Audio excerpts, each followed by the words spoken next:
At least an attempt at effort was made here. There are still public buildings like schools and libraries that have wall clocks hooked up to their mains system. Great if you often forget to change the batteries. Horrible if something needs to be inserted in front of them, like a whacking great hole. Whoever spent their time painting over that hole and adding in the clock numbers has more patience and understanding than I ever will. I wonder if the person who created those unmovable clocks also decided just not to move this sign. Found inside the Minneapolis-St. International Airport, it seems a little temporary building work and an entirely immovable sign with this incredible compromise. I'd like to assume that people are smart enough to figure out what the sign says, but I imagine airport staff get asked for directions a lot while this sign isn't in full view. While we're on the topic of airports, have you ever booked a window seat on a plane only to be greeted with a noticeable lack of window? Well, if you didn't know already, booking a window seat doesn't guarantee you'll get a window. If you're flying economy, you should know your part of the plane has been designed to fit the most people in per flight possible. This allows the airlines to make the most money possible. As such, aircrafts have been refitted and modified over the years to fit more rows of seats in, so their windows don't always line up with the rows of seats inside. Have you ever been so hot in a room that you've thrown all the windows open? Well, while you enjoy your breeze, spare thought for the poor guy who had these two windows installed in his home. Closed, they look fine, but only one can ever open at a time thanks to the way they've been placed. What a pain. Get it? Window pane? Yeah, you can't hate me more than I already hate myself. At this point, almost everyone alive knows what this is, a lateral flow test.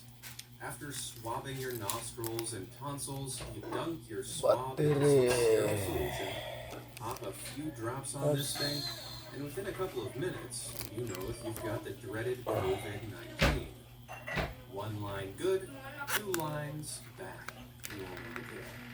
But have you ever wondered what lies beyond the plastic casing? Because opening it up is pretty surprising. There's just one teeny tiny strip of paper in all that plastic. Considering that billions of these tests have been taken all around the world, and that only negative ones can be recycled. It's a waste of plastic, isn't it? Despite looking like a big middle finger to the environment, these tests have actually been very purposefully designed. The strip works best when laid at level. The results can be easily interpreted. The drops always land at a specific location, and it's large enough so that even those who are old or have disabilities can handle them with ease. Pretty ingenious to think a product has been designed with so many factors in mind. Even if the environment does hate its own. Which of these designers did you think deserves to suffer for their crimes against common sense? And have you witnessed any design crimes of your own? Let me know down in the comments below, and as always, thanks for watching. Success. Vivo y15.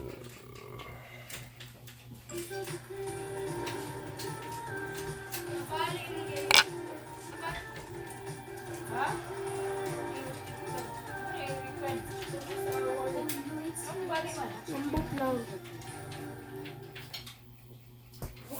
Guba ng pagkaw, kaya di matang tumutuyok. Ano mo man mag-ingon lagi yung picture lagi? Kaya karoon naman na si Pawaan. Friday kasi ba guba? No, Mom. My friends are over. Yes, LCD. Please watch a active and lecturer. I know. Ista. Wait, what? Sarah. No. Hindi na kaguba isa. Wala ba kay Pao? Hey guys, welcome to my house. Go ahead and have a seat. Get cozy. Thanks, Jake. Thanks, Jake. I love your What house. are you doing here? Let's explore. Hey, you invited us over for sleepover. So we're going to go to the room. You know why? And get some money. Because it's always money around here. Hey, what's the point of exploring if there's nothing for us? His house is too Success.